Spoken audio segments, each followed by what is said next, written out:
The Two and Out CFL podcast with Travis Currah and Sheldon Jones starts now.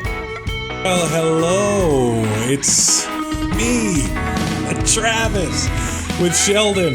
Still trying to figure out if everything works. I'm not convinced that everything is working, but we'll see. I just got back from 12 days in Jasper.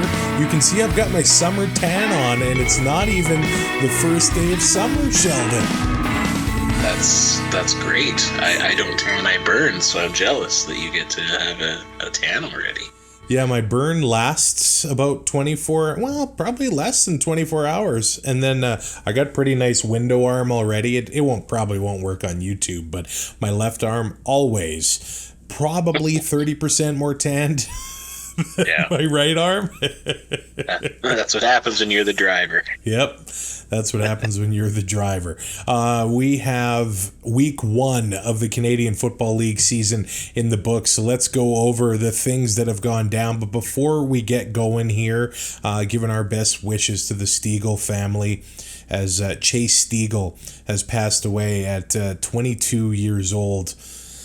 Goes without saying, far too young, very tragic. But man, the players, the fans that have all come together for this during week 1 of the season, it just goes to prove that the CFL's a big, giant family, man. And we're all in Milt's corner and the Stiegel's corner right now during this terrible time.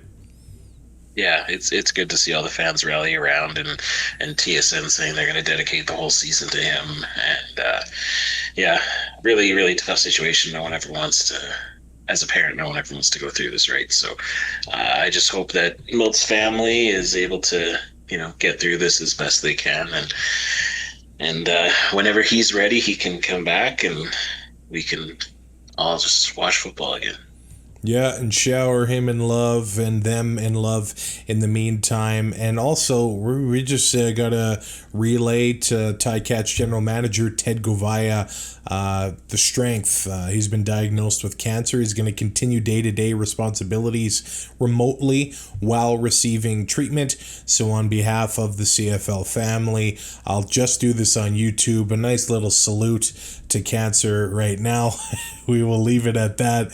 You got this, Ted, so keep up the strength and keep up the big fight here. Now, we realize that there are some things in life that are bigger than football, just a few, but we do recognize that here on Two and Out. So there's a couple things I wanted to start the show with, as Keep It Unreal debuted last year in the CFL, but after week 1, I feel like it was a pretty decent week of football. It wasn't bad. I mean, the penalties were, I thought, not, taking away from the game or deciding games. I mean, mistakes deciding games there were for teams, but it was a good week 1 of football, I thought. Yeah, there were mistakes, but I didn't think it was as many as usual in that first week. I think it looks like teams got most of the stuff out of the way in preseason, and we're just there. Like, a couple of the first quarters were quite slow, but you also see a couple of teams just drove and got touchdowns right off the first drive too. So I think it was a nice mixed bag of just good football, like you said.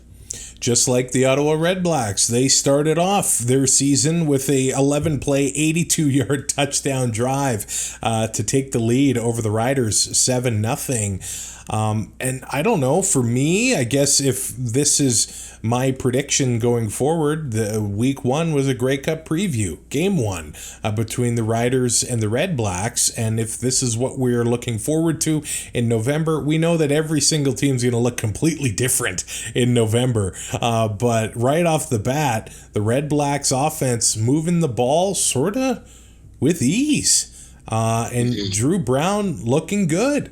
It helps that he's got Geno Lewis and Justin Hardy and all those guys at his leisure to move the ball with. But the RedBlacks look good right off the bat. And Braylon Addison, it seemed like especially in the first quarter, kind of Drew Brown looked kind of locked in on him, and he was taking some big hits. There's a couple times when he got up, and you could tell he wasn't very happy getting those hits. But before we go too far, I don't want to forget, before the game, a fan from Ottawa, a fan of the show named Cam. He came to the best Dairy Queen in the city and came to say hi and shook my hand. So that was very nice. I just want to say hi to Cam, and I also ran into Dwayne at the game too. So wanted to give shout outs to those guys. Look at that. Sheldon Jones dishing out the coveted 2-and-out shout out. That's right. That's a few beers owed to me. Not you.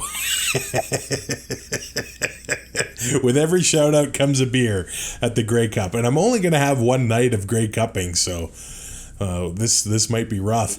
I actually thought the RedBlacks could have gotten a good lead off the Riders right off the bat, but they just couldn't make it happen here. They recovered that fumble in the first quarter, but that ended up with a no-good field goal. They missed that field goal. And then on the very next drive, they stopped the Riders on a 2nd and 4. Probably would have turned into a field goal attempt, but took that roughing the passer. A few plays later, Tommy Stevens is in the end zone, and we got a tie game here. A couple of those plays there, and it might have been a different game in the end. Yeah, and we saw that a few times this week where teams couldn't capitalize on the other team's turnovers. But yeah, I feel like this was a very interesting game because, like we said, Ottawa came off to a hot start, but then they just couldn't do anything after that for a while, and then didn't make the Riders pay, and then the Riders were able to generate some offense and get going, but after losing a key member of the team yet again. Actually, a few key members of the team. They're already down a few offensive linemen. They had Micah Johnson playing both sides of the ball as the game went on, so more offensive line injuries in Saskatchewan. And then after having 21 yards rushing on 3 carries, AJ Ouellette had to leave the game. So, a 7-yard average, but Thomas Bertrand Houdon comes in. He has 57 yards on the ground and a touchdown there. So he had a lot of fans excited during the preseason. The fact that he's still with the Riders, he filled in admirably there, but it makes you feel bad for number 45. He comes pretty hyped to Saskatchewan last year. A lot of injuries there. And then week 1, another injury, and the offseason for him was shedding weight and looking ripped getting into the season, and here we are. We don't know what his status is going forward. Yeah, and it was that one run where he was able to get the corner. He wasn't able to do that last year, and with that slimming down and working on his speed in the offseason, like you could tell he was fast and he was fired up. And so I'm hoping that, it looked to us like he might have got a concussion, might have got a hit to the head there on the one tackle. Actually, I think it was the play before he actually left the game is when he got hit a little harder, I think. But yeah, we'll have to see. And then Roland Milligan goes down. Something's going on. Inside source saw that he was moving pretty slow at the chiropractor today. My brother-in-law Craig, I guess, goes to the same chiropractor. And then Keon Schaefer-Baker. We don't know what his is, but I think his is the worst of the bunch because he was walking off to the sideline very slowly after the rest of the team got in there. We could see him walking with the Riders, one of their doctors, so doesn't look good for him. Wow, these injuries just keep popping up for the green and white. Keon Schaefer-Baker on my fantasy team while I'm in the mountains got me a big goose egg. And I was celebrating while I was watching the game because I thought I had Sam Emilus there. He gets the go-ahead touchdown for the Riders in the second quarter that put them up 14-7. And what a big game for Sam Emilus. I kind of wonder if we're in for a big season here. If he's going to be Trevor Harris's primary target, Sam Emilus might be a monster. 8 catches, 133 yards, and a touchdown. What a game from him. Yeah, I had a similar thing with my fantasy because I thought I took Thomas Bertrand Houdon with my little flex pick, but then realized right before the game I switched that out. But I had a really good week of fantasy. Currently number six in the CFL Fans Fight Cancer League. I had 61 points. So I had 131. Wow. 130. One of the two. Yeah, it was a good week. You over doubled me. So Nathan Work almost had more points than you for me. I've got a lot of work to do, man. But the RedBlacks had more opportunities here as the first half went on. They intercepted Trevor Harris in the second quarter. They didn't make anything out of that, but I thought a critical mistake after the Riders were up 10 late in the half. The RedBlacks got the ball with 15 seconds left, and they got some yards to Adeboboye. They got a gain from Braylon Addison, and then they had time. Justin Hardy catches the ball. It's a 27-yard gain, but he gets tackled like half a second after the clock expires. If it was a shorter route and, he goes down a bit sooner, that could have been 3 points on the board for the RedBlacks, only being down a touchdown going into the half. That would have been big for them. Oh, for sure. Yeah, the finishing just wasn't able to happen in certain drives for both teams. But yeah, it was interesting watching that, because I thought as soon as they got that last drive, well, they're going to get a field goal right before the half, and then you steal the momentum, and then I believe. No, the Riders got the ball to start the second half, so they wouldn't have been able to do the double up score. But I thought Ottawa looked actually really well. I think that they missed some key things, some key opportunities that they made for themselves, and they couldn't capitalize. And then also the Riders didn't capitalize, and they also dropped quite a few, like 2 or 3 interceptions. I would say they dropped. So both defenses had a little bit of misplays, I would say. Yeah, the Riders started the second half with a touchdown drive of their own, but then the RedBlacks answered back with Geno Lewis getting a touchdown. So the RedBlacks are then down 24-14 at that point, but that's 9 games in a row for Geno Lewis with a touchdown. One more game to tie the record that has stood since the 60s. Like, if he gets it, well, they're going to have to feed him the ball anytime they get close to the end zone next week. Clearly a big addition to their receiving core and one of the best in the game.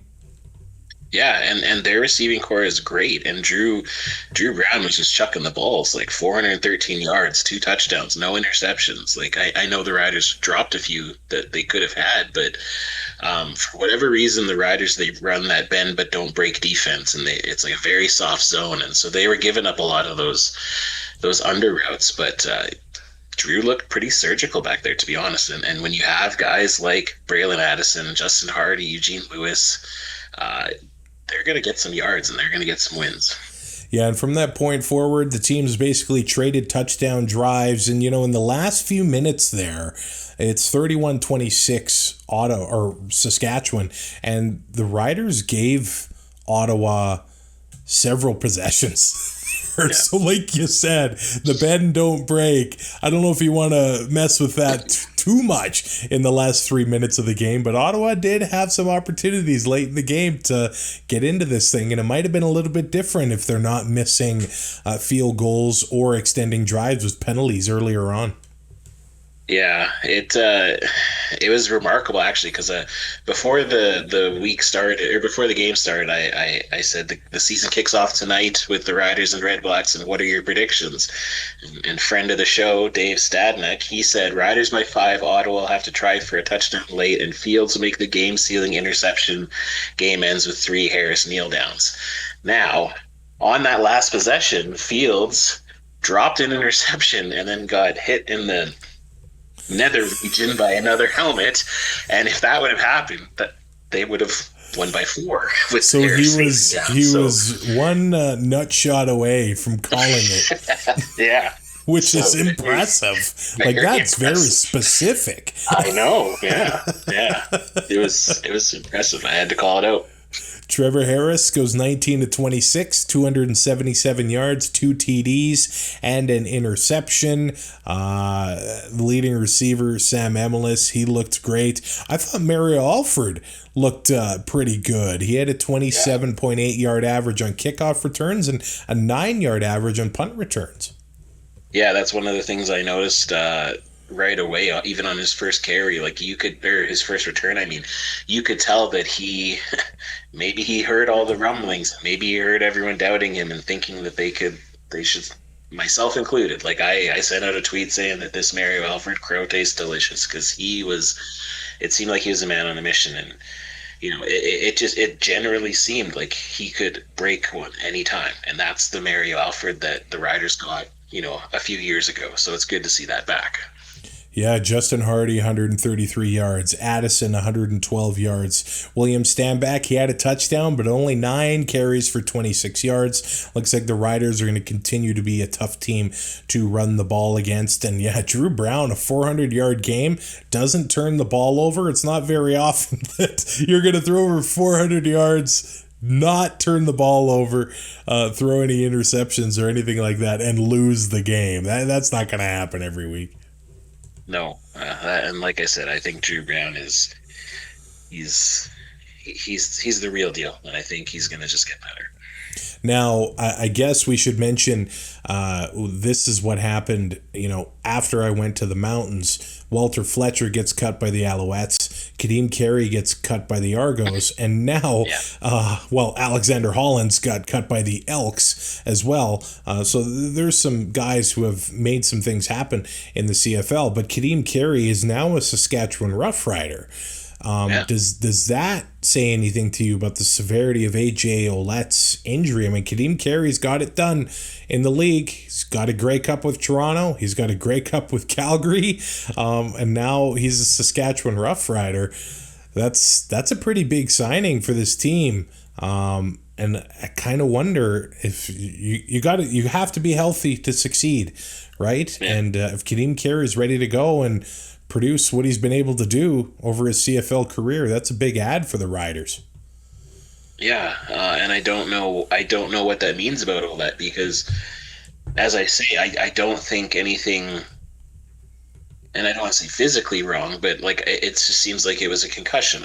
He was standing on the bench, hyping the crowd up at the end of the game when the defense was in there. So if it was anything other than just, a concussion, like if it was a sore neck, if it was like a sore arm, like he didn't seem to be giving that off. But at the same time, he's had an injury history now, a couple of years, and maybe you can get a guy like Ka'Deem Carey in who, let's face it, he was the all CFL running back last year. He then gets cut this year by the defending Grey Cup champions. He's going to have a pretty big chip on his shoulder to prove some people wrong. And if that's who we're going to get in Riderville to run the ball, I'm all for it. Now, I'm an AJ Ouellette fan. I have his jersey.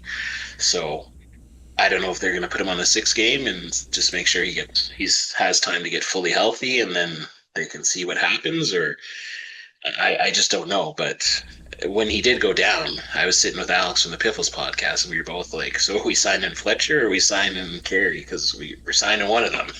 And so I'm happy it's Carey, but I would have been happy with Fletcher too. So yeah, we'll see where his career goes.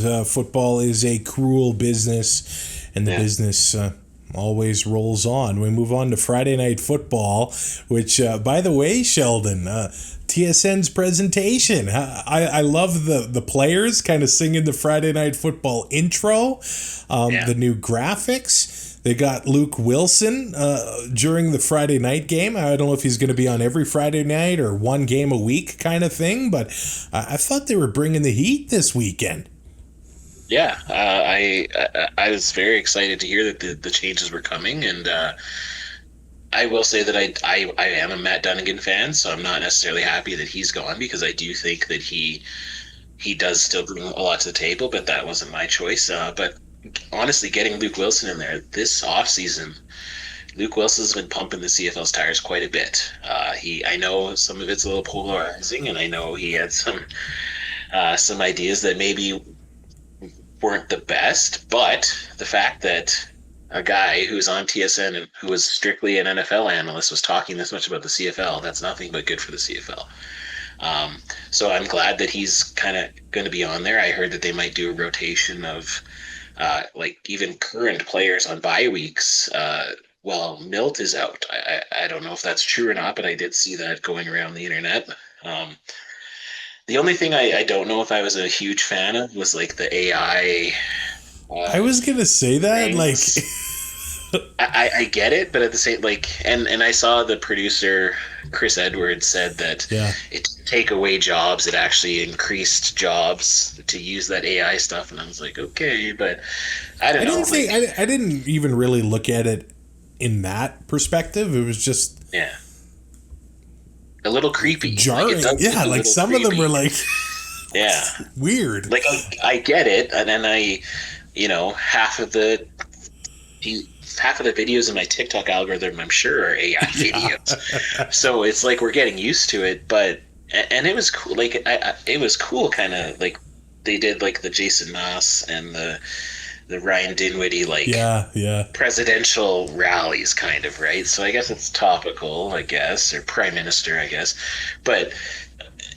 Yeah, it was just a little like when you can tell it's AI, then it's not a great AI. But I did I thought the bow riding the horse, the bow in the hard hat, I thought looked more like him. I don't know. Yeah, it's kind of weird anyway. Like, but I'm not gonna poo-poo them on like doing something different and trying to make it fresher. So I'm glad with that. Would I hope that it's every game and not just Friday nights? Yes, but it's a start, and I'm here for it. Like, keep going. They said there's more to come, so we'll see what happens. Hey, I thought the graphics, like on the touchdowns, were pretty cool and things like that. Yeah, and hey, I don't know. It's freshening up, and hey, they're trying. They're making things look different, and they're bringing more production to the game. I'm here for that.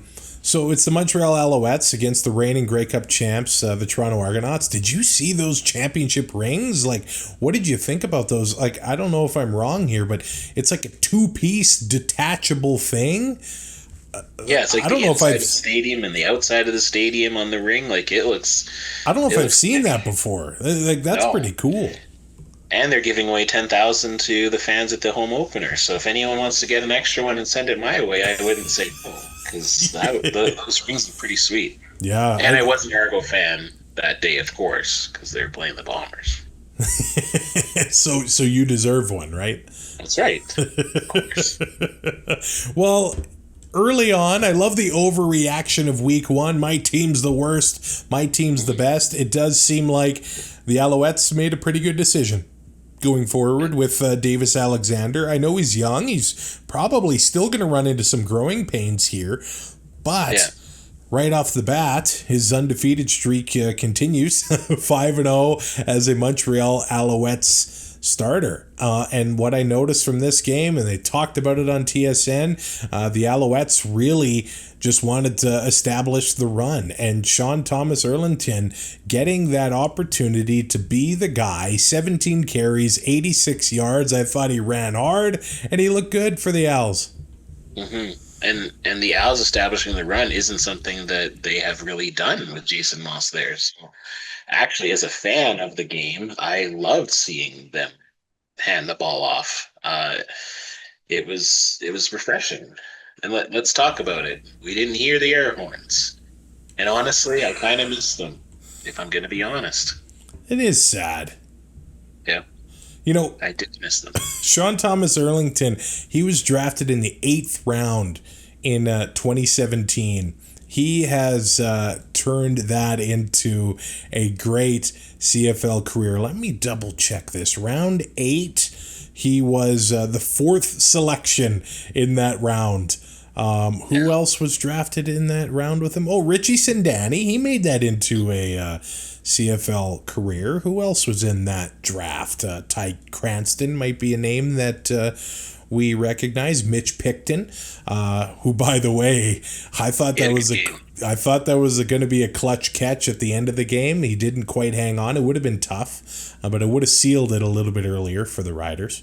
Kwaku Boateng was in that draft as well. Ante Litre, Tunde Adeleke, Darius Bladek. I love looking back at these old drafts. That's a really good draft. Wow. Cam Judge was in there too.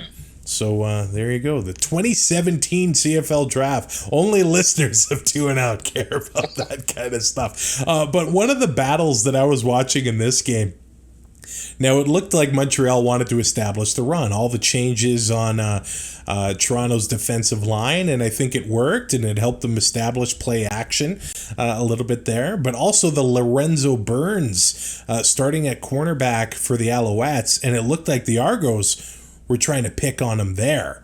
And it maybe was working early on. They forced an illegal contact from him. DeMonte Coxey burned him for a big gain, like a great catch on one of the plays there. But then Lorenzo Burns turns it around with an interception of his own. He says, hey, if you're going to pick on me, I'm going to answer the bell right back, man. Yeah, and honestly, you love to see it when players are able to rebound and make up for a mistake by making a clutch play. I'm always happy when I see that. Yeah, it was just a few plays later when he ended up getting that interception when they were trying to throw to Coxey there as well. But I look at this Alouettes team and I feel like they're going to have another good year. When you're able to make an impact in all three phases of the game, like obviously right off the bat, they're moving the ball at will with Davis Alexander, who hits Tyson Philpott for the first touchdown of the game to put them up 7-0. And they actually missed Philpott and a couple others. Like this could have been a 42-10 game, I'm thinking here with the Alouettes. But at the end of the first half, they force that fumble. Sean Oakman forces the fumble. Adiemi Berglund takes it to the house. So they go in the room up 15-3. But then the second half starts. James Letcher Jr. has a 67-yard kickoff return. A few plays later, Caleb Evans puts it into the end zone, and it's 21-3. I mean, the special teams are making plays, the offense is making plays, and the defense are making plays. It's pretty tough if that team's firing on all cylinders to beat them.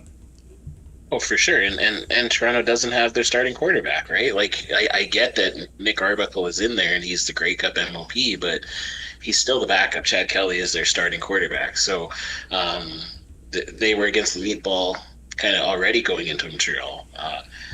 So it'll be interesting to see what happens when Kelly is in there and they have their team that they're looking to go with. But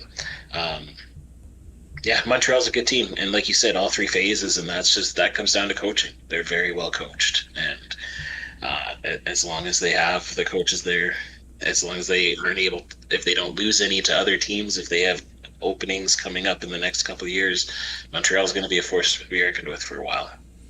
Yeah, I look at Isaac Adiemi Berglund. He had 4 tackles. He had a sack. He had a touchdown in this one. Tyrese Beverette has the interception at the end of the game. 4 tackles in this one. I mean, they're all over the field. Darnell Sankey has a sack. He has 4 tackles as well. They're going to be a tough team to be reckoned with. And look, Toronto didn't even really try to run the ball. I do apologize to Deontay McMahon, who I've been calling Deontay McMahon for the whole. I think everybody's been calling him that up until week 1. Am I wrong on that? I'm not sure.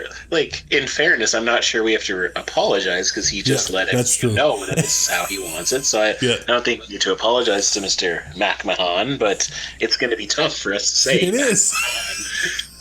Not only because we're used to that, but as wrestling fans, and it's just a name that rolls off the tongue. So we're going to try our best. That's for sure. Not including the quarterback, the Argos had 7 carries for 17 yards.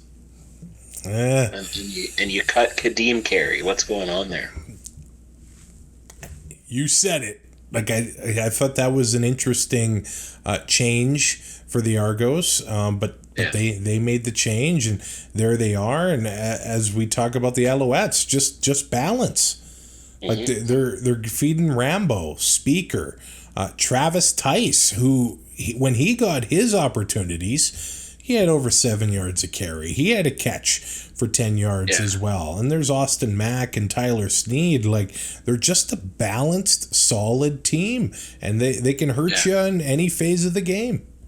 Yeah, they can be flashy, but this game was nothing but, I mean, it was anything but. Like, the stat sheet, it just, it reads like just a regular, like, you wouldn't look at these stats and think that the team won.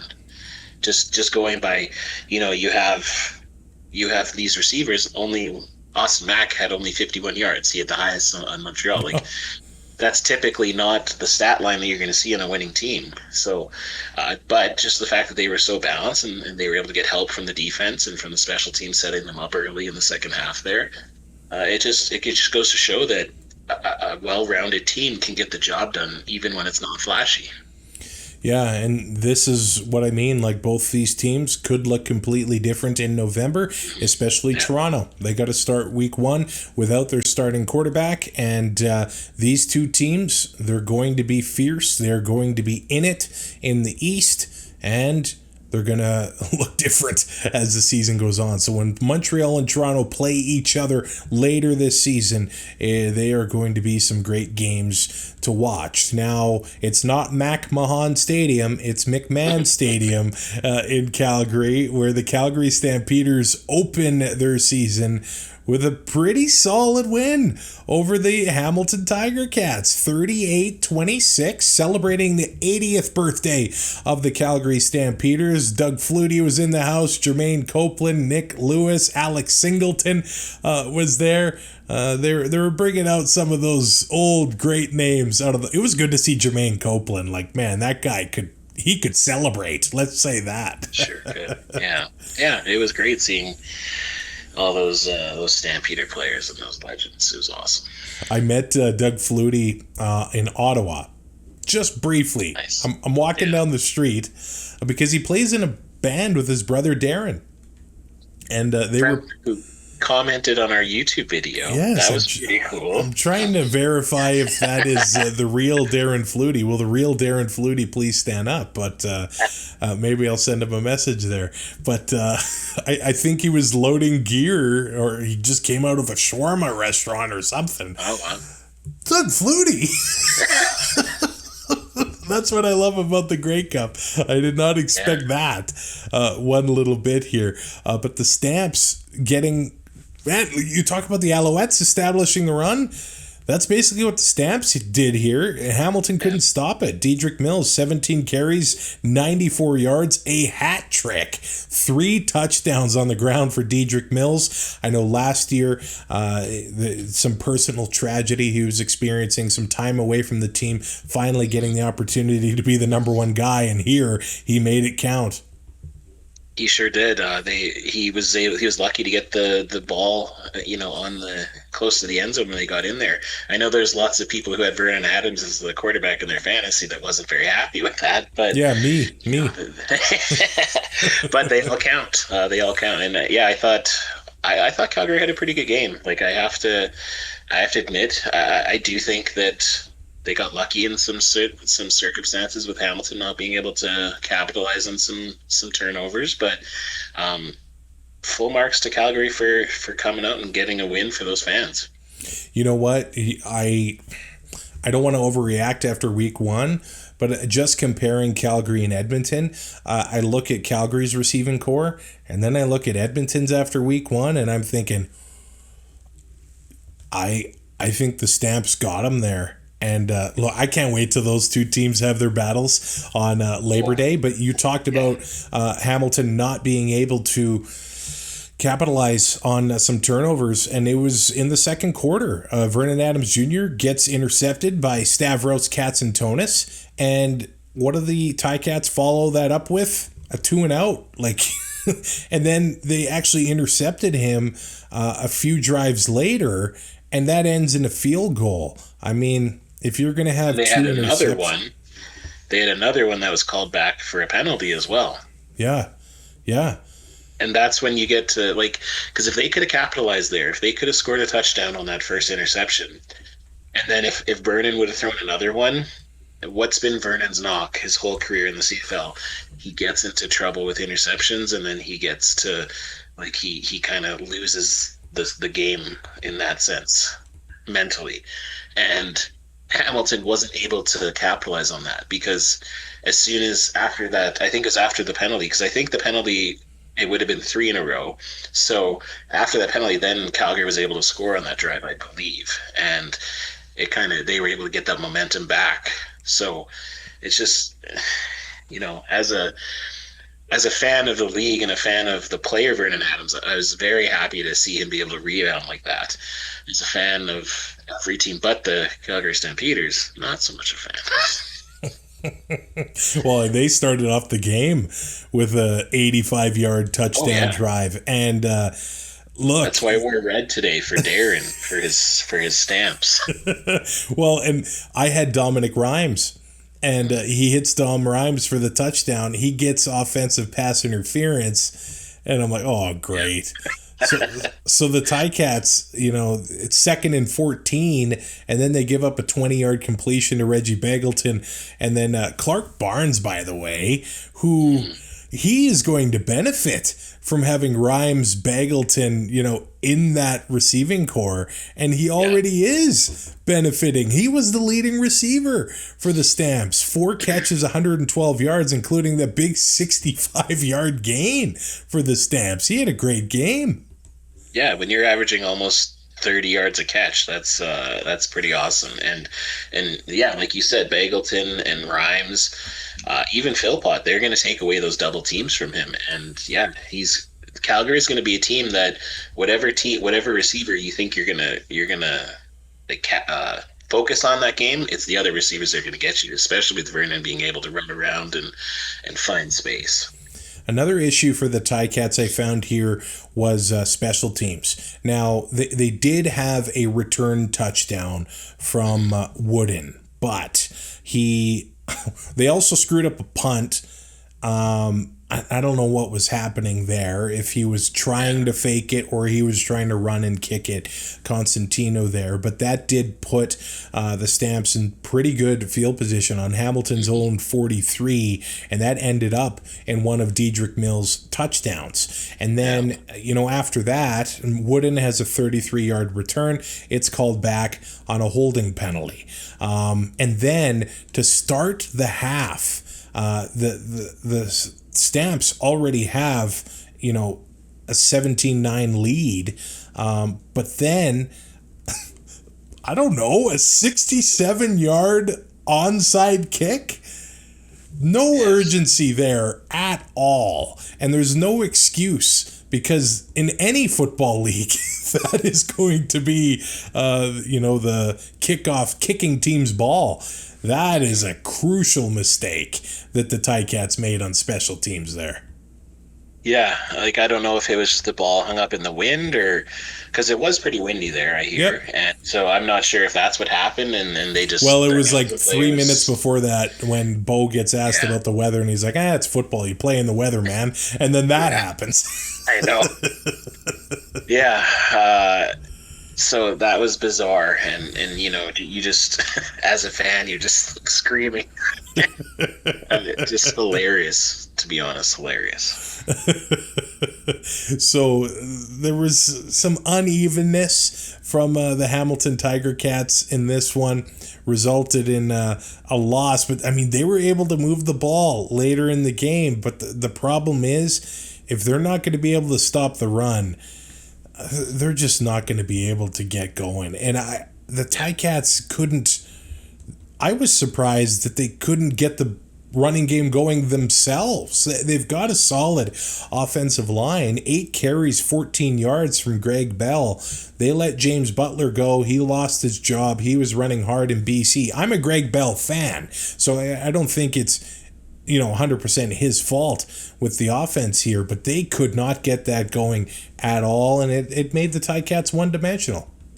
Oh, for sure. And then the Ticats were able to get a bunch of garbage time, yards and touchdowns. Where have we heard that before? I was messaging with Aaron after the game, and he said Like he was impressed, and I said, well, yeah, I guess so. Like, but at the end of the day, this is still the two worst teams from last year playing each other. But I will say that Calgary did look much improved compared to last season. I don't know if we can really say that of Hamilton, because Hamilton was looking better near the end of the season, and I think a lot of people expected Hamilton to keep that going, and for Bo to, play a little better, I guess, when he was going back against the Calgary fans there. But yeah, it just looks like these teams are trending in opposite directions, and Calgary or Hamilton needs to figure it out here quick, because the other three teams in the East are going to be good. So if they're not able to even somehow stay with one of the teams at least to try to make that push for the playoffs, it's going to be a very long season for the Ticats fans. Well, and do you want your quarterback dropping back to pass 50 times? 31 of 50. Now... Yeah. But when you're down, that's going to happen. Yeah. None of those 50 attempts ended up in the opposing team's hands, which happened a lot early last year. So I guess that's a positive. But 31 of 50, 304 yards, and a touchdown for Bo Levi Mitchell in this one. That touchdown goes to Kenny the King Lawler, who had 6 catches for 87 yards in this one. But you can't run the ball. You're going to be forced into doing that, and it wasn't pretty. No, it wasn't. Tim White had a pretty nice game. Six catches, 9 targets, 69 yards. Nice. Oh, nice. Yeah. Yeah. I just think that that when they need to throw that much, when they're down, and it just seems like they can find things in prevent, and that's great. But he also had, there was a lot of drops too, catchable balls that were dropped, and that happened last year for Bo too. So that, when you target Kenny Lawler 13 times and he only catches it 6 times, I'm not saying the rest were all drops, but there were a couple that hit him in the hands, and Tim White had a couple that hit him in the hands. So, if Bo gets some more help there, and if they're able to capitalize on a couple of those turnovers, it could be a different game. And in the end, Hamilton got it close. They were within a touchdown at the end. So could Hamilton get better? Can they figure it out? I think they can. It's going to take a lot. This was the game that was on CTV. Now, those games are going to be this year both on CTV and TSN. I know some fans are going to be happy about that this year. Yeah, for sure, because there was a lot of people who were upset that, they may have subscribed to TSN just for football and they didn't have CTV or whatever. But I think the smart thing is to have them on both, because you have the people who always know that it's on TSN, and then you have the people who might not have TSN and they're able to watch it on CTV. So best of both worlds. And the Ticats have brought in quarterback Jake Dolegala, who is starting to add a lot of teams to his resume here. I don't know if he's doing the Kevin Glenn path, but he's on his way. Seems like it, yeah. We'll see if he actually gets to practice without getting released. I don't know. Let's see. We move on to our last game of the week, where the BC Lions beat the Edmonton Elks 31-14. 2 Canadian quarterbacks dueling here for the first time, since 1968 or something like that. And the CFL is celebrating red, white, and proud this year. The Canadian content is high. One of them in this game in Mark Killam, but 4 head coaches, 4 GMs, and 2 starting quarterbacks Canadian in the CFL. I know there's been a lot of talk about Canadian players and the ratio and all that sort of stuff, basically since COVID, changing the game, changing the rules, but Canadians are rising to the top, with or without the rules right now, and it's fun to watch. Yeah, and we have Canadians in quote unquote skilled positions now, which is great to see. I know one of them did a little better than the other when it comes to the quarterbacks in this game, but still, Trey Ford had a few really incredible plays where he was able to make something out of absolutely nothing, and that's the exciting thing. That's the thing that these new fans need to see, and then watch the games and see that happening every week and get people on board. So very entertaining. And I'm glad the Elks, they've unveiled their new jerseys. I realize that there's no antlers, nothing to do with that on their jerseys, which is a bit disappointing to me because I did like that logo, even the Elks that make up the football, that logo. But more importantly, they don't have the Green Bay Packer jerseys anymore. And it's good to see them look like Edmonton again on the field.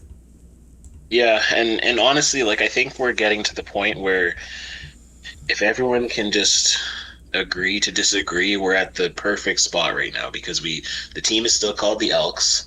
It will not be changing back to the former name, but that former name is it's on a sign again, and it's around, and people can there's a lot of the double E mentioning and nostalgia with the hires and the people in the front office and stuff. So I'm hoping that, the fans who maybe turned away because of this name change, maybe they can start to get back on board, because I think we're at the best of both worlds, and hopefully we can all start talking about it. But I'm also sad that they don't have the antler logo, because I thought that was super cool, and I hope that they do bring it back, for certain, if they have a third jersey or certain games or whatever, because it's just a really cool visual, and it's just another way for merchandising. Like, a lot of people went out and bought all those Elks stuff, and I guess now maybe more people will buy the double E logo stuff, so who knows. But yeah,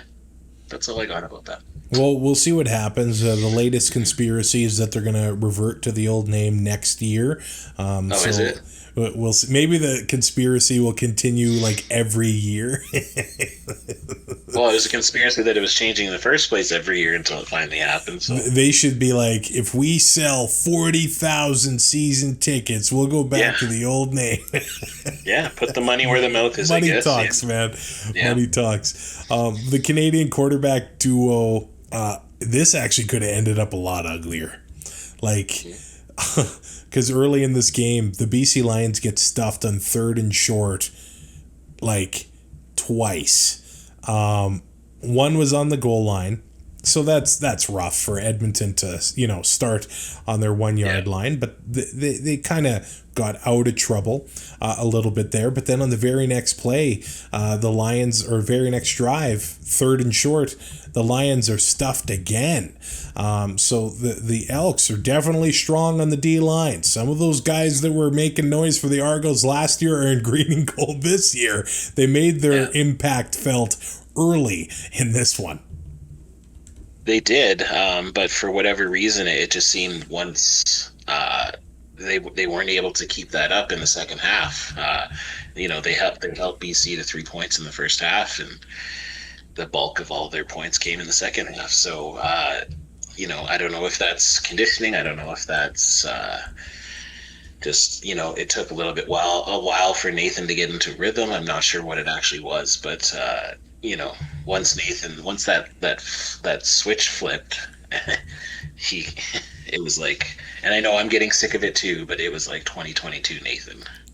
Well, and there were a few moments in this game where Nathan Rourke says, hey, Trey can move the ball with his legs. I can do that too. And Rourke looked good. He had 54 yards. Actually, they tied. They had the same amount of yards rushing in this one. Trey, maybe if you just tracked the actual steps he took, maybe a little bit more. 200 yards. Yeah. But they both had 54 yards rushing in this one. Rourke had 3 rushes over 10 yards. He can run too, and you can't forget about that with him. Oh yeah, he's never been shy of running the ball, and I'm sure his coaches are probably not very happy with that. But he's gonna do whatever he can to get that first down. And as I had him for fantasy, I was pretty pumped with his final score, especially being my captain with double points. But just again, this was a tale of two teams that maybe we kind of thought their gap was going to be a little bit closer, but there's going to be growing pains when you have a new head coach and you have, let's say 3/4 of the team new to each other. You need to have time to build up that camaraderie and that what's the word? Chemistry. Thank you. Edmonton, some of the same problems that they had last year. And one of the big battles that was talked about, and I know it's not fun to talk about, is the kicker.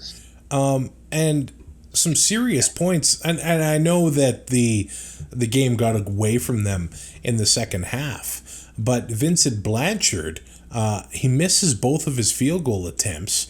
And he missed an extra point attempt in this one. That's 7 points on the board right there. The game could have looked a lot differently and could have changed a little bit of momentum if he's connecting and putting those points on the board, but they weren't there. That's critical mistakes for this team. It is, and when you go from thinking you're going to get one of the best kickers in the game coming over from Toronto when Boris came over, and then that didn't work last year, and then this year you decide to go with somebody new, and I thought when Brett Lowther wasn't able to attempt his first field goal, I was pretty rattled about that, but I can't imagine how rattled some Elks fans are at the kicking game that happened on Saturday night. And special teams issues, Arkell Smith has a big return, I think a 67-yarder, so that, thumbs up for that. But also Javon Leake had a 92-yard return for a touchdown, but that gets called back due to an illegal block that didn't have to happen. No. Leake would have outran that all the way to the house. I mean, if he got that, they're still down 10, but just some more special teams mistakes. I mean, you had the 7 points, the kicker missed that one. Could have been a tighter game here at the end of the day.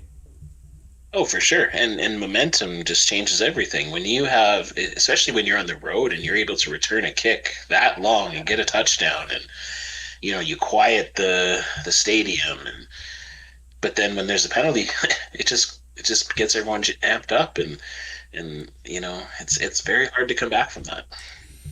Yeah, and as soon as the second half started, Nathan Rourke, he turned it on. I mean, because the Lions were trailing 7-3. That very first drive, 7 plays, 72 yards. It's in the end zone on Stanley Berryhill III's hands. And then the next drive, Elks miss a field goal. And after that, 10 plays, 107 yards for the BC Lions, and another touchdown from Stanley Berryhill III. And then Sheldon on the next drive, the play.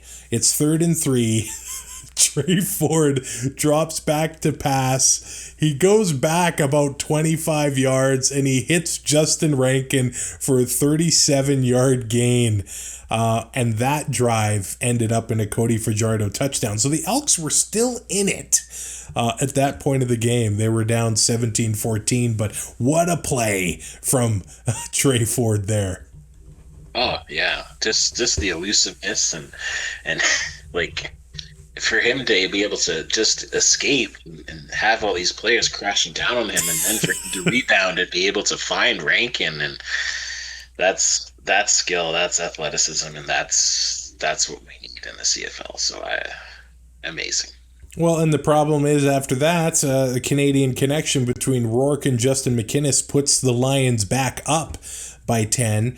And then Ben Hladek picks off Trey Ford. I don't know if it's the wrong route or what it was, but it wasn't even close on that one. And then the Lions get a touchdown from James Butler right on the next play after that. So it was all Lions in the second half. The Elks had no answer there. And I do think a big part of that is the running game. I don't want to keep hammering that, but that's when Edmonton had the success last year.